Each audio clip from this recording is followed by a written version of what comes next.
before the actual review starts, Lego Knightlance. I don't want to do a review of this thing because I hate this Beyblade. The blade, it's like the original one. Look at this paint job. Cool. 480. It's the same as the other one with different colors. Then High Needle. Yes, it is taller than the old one. We're moving on.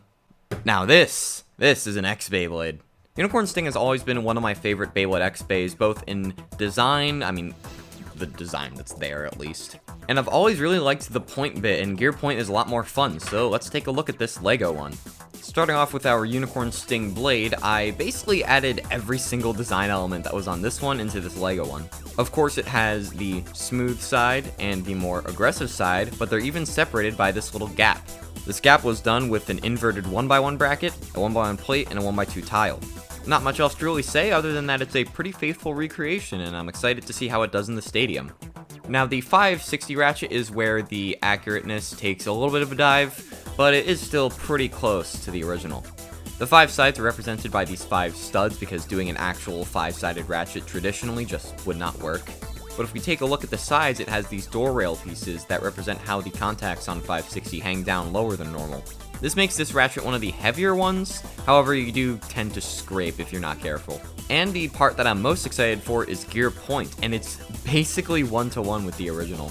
The gimmick for gear point is that in battle, when it's spinning on this rounded bar, it doesn't really move, but then when it hits this outer, more jagged, flat area, it moves around really fast. It makes this combo overall really nice at counterattacks while having decent stamina. So with that, let's move on to the weight and the test battles. So our blade weighs a total of 15.13, that's not that great to be honest.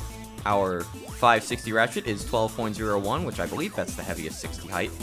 And our bit weighs 1.8, pretty standard.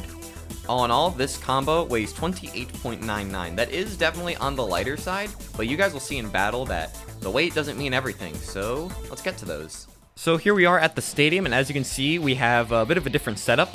I got this container here, so when the bays fly out, they don't go into the corner of the room, and then I can't find them for a million years. So when you launch the Beyblade in the middle, you get a very docile Beyblade right there, but if you launch more towards the edge, it's a lot more aggressive, so this will be a lot of fun in battle. We'll play it against Knightlance because I feel like I have to. Alright, kill him. Yep. Yeah, you see why I'm not reviewing this thing? Oh, hey, the sun came out. That looks weird, okay. But yeah, now you see why I'm not doing a normal review on this thing. So now we'll just go through cast as normal. We'll go Drawn Sword, and then we'll end with Wizard, because that one's the best. Alright, let's see how it does against attack.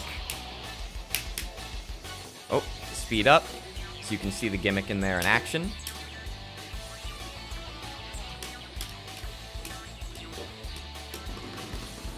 Man, they look so weird in sunlight. Alright, balance versus balance. Alright, that was quick. Once again, we're going to skip Wizard and go to Night Shield. I just realized it's been a year since... Oh my goodness, a burst! Wait, what? How? Huh? What? Okay, I was just going to talk about how it's been forever since my last Lego Beyblade X review, but looks like it didn't want anything to do with my last Lego Beyblade X review. Honestly, same. Well, let's see how it does against probably the best Beyblade, just in general, for X. At least for Lego X, this thing is it, man. Alright, going aggressive. Hopefully it doesn't come back to bite it.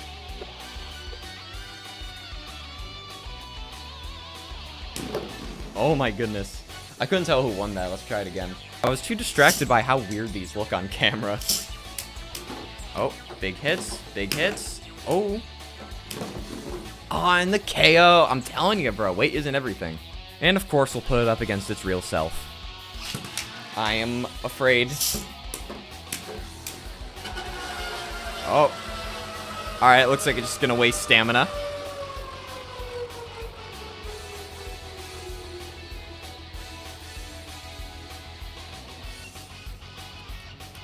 Aw, dang. Thought he would have a chance there. So that is my review of my Lego Unicornsting. Overall, this seems like a pretty good Beyblade, at least for just Lego Beyblade X. I wouldn't be surprised if this could beat some of the top normal Cyberspark bays. So if you enjoyed that video, comment, like, subscribe, stuff like that. And I'll see you in the next video.